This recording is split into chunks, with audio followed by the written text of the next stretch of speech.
Good morning, students. Today we're going to try something a little bit different. We are going to be talking about the speaking topic number 6, which is traveling, and we're going to go over some ideas. Later this week and next week, you're going to have to schedule a time to Skype with me or otherwise make a video for me of you talking for 5 minutes on the topic, just as we've been doing all year long.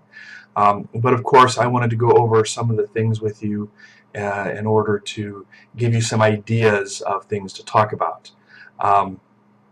So first, let's go to the ideas part, and let's come up with a couple of things for that.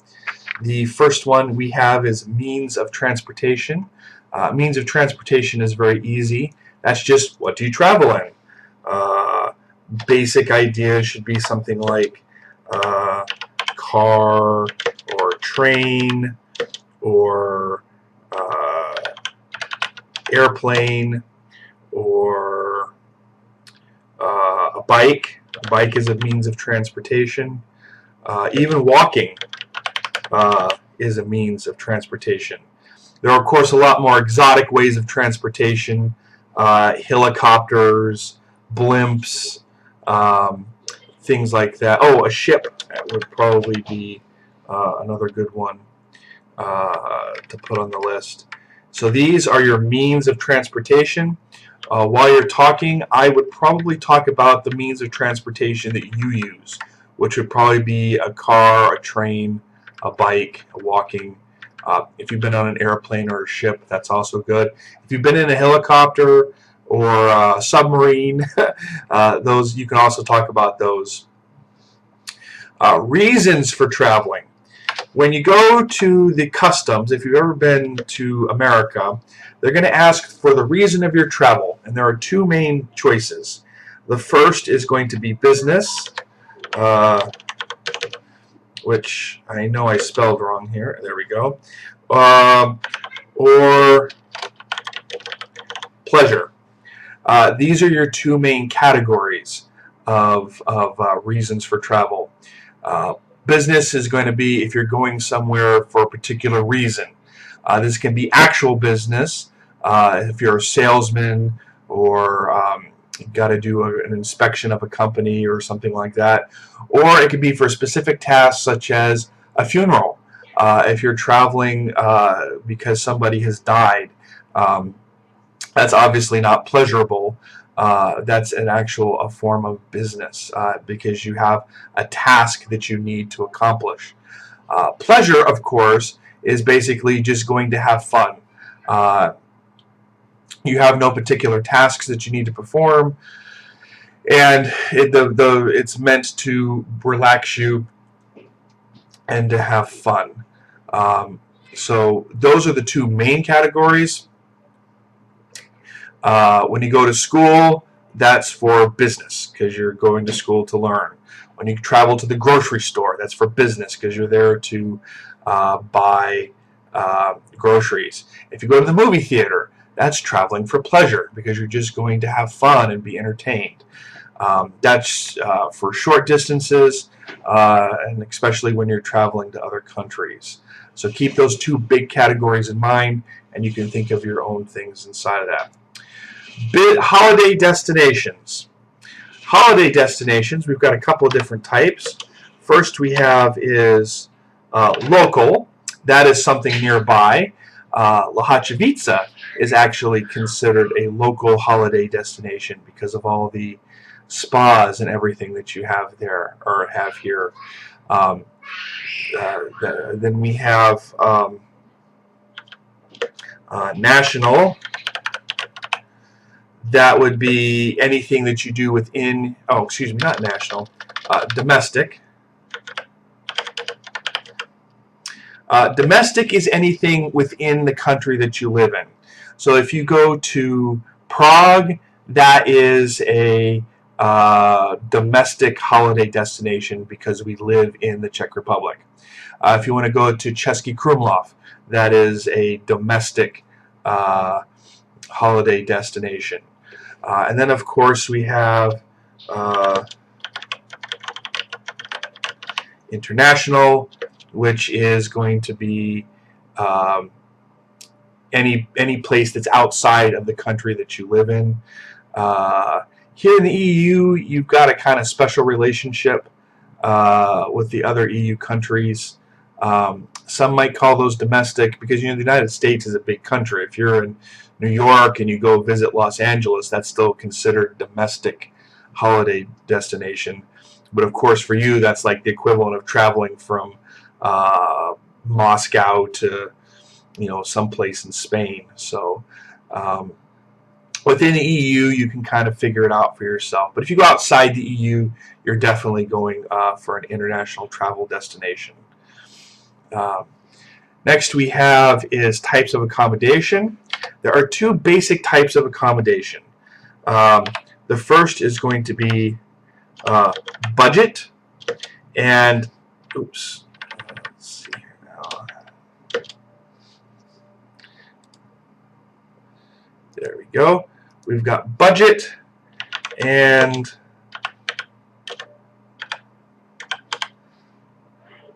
luxury, which I know I also misspelled, and that's why we have autocorrect here. Okay, budget and luxury. Budget is an accommodation that you can afford, and it's basically the cheapest, and it's the most value for the money. If you're going to go to the beach or someplace like that, you might be looking for a budget hotel, someplace that's very, very cheap because you don't plan on spending much time there. It's only for sleeping and for holding your stuff. A good example of a budget hotel would be like a let's expand this out a little bit.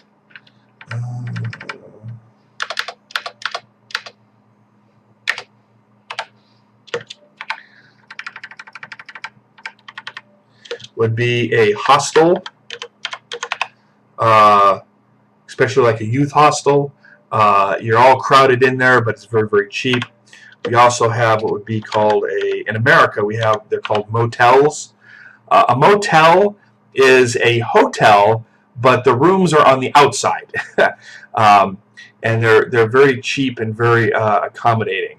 And these are places that you stay when you don't want to spend a lot of money. Luxury, on the other hand, is where you're planning on spending a lot of time. And a lot of these places can be like resorts themselves, like a resort hotel. A very famous one is called the Four Seasons. They're a very international hotel chain known for their luxury. This is where money is not a concern. You'll probably be spending a lot more time in the hotel. For example, if you go to Las Vegas, they have these the hotel casinos where you can basically just spend days and days and not have to worry about anything without ever having to leave. So these are different types of accommodations. Oh, budget, camping.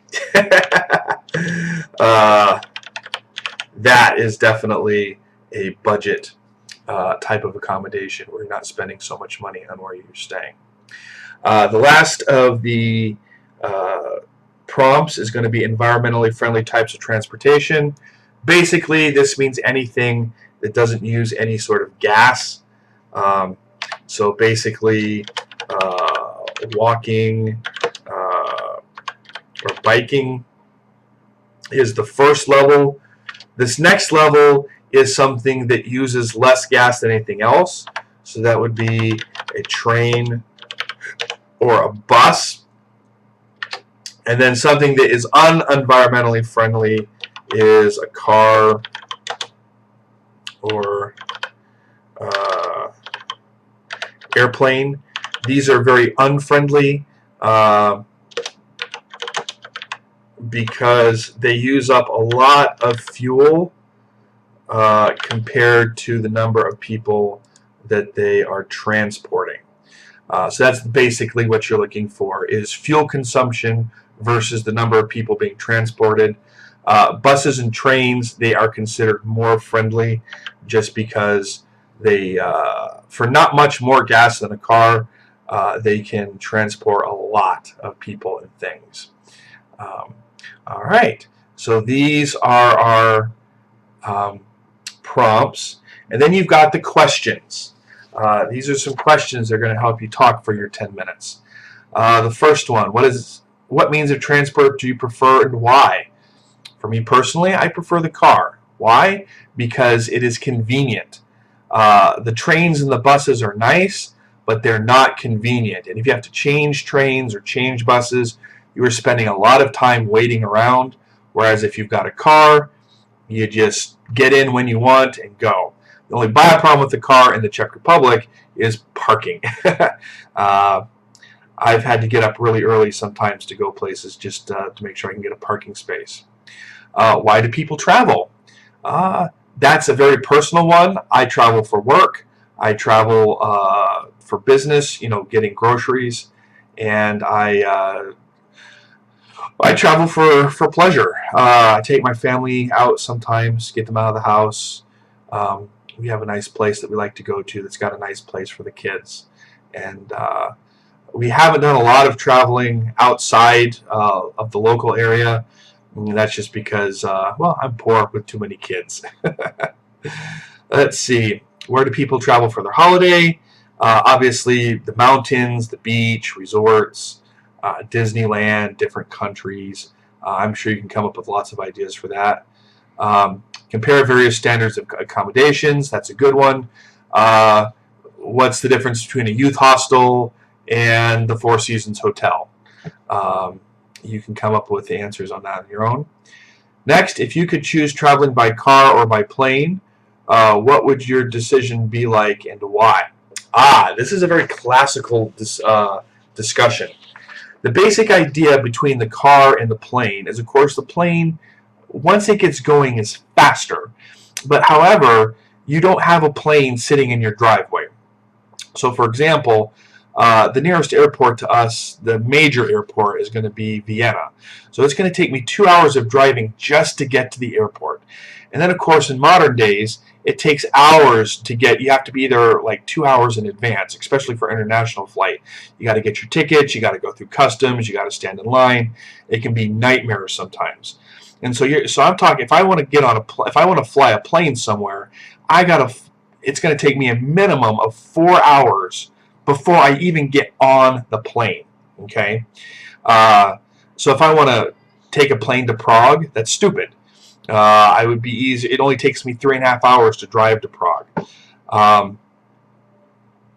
Whereas in the car, and the other thing about flying too is when you get to your destination, you don't have a car. You're going to have to rent a car, which is going to be extra expense.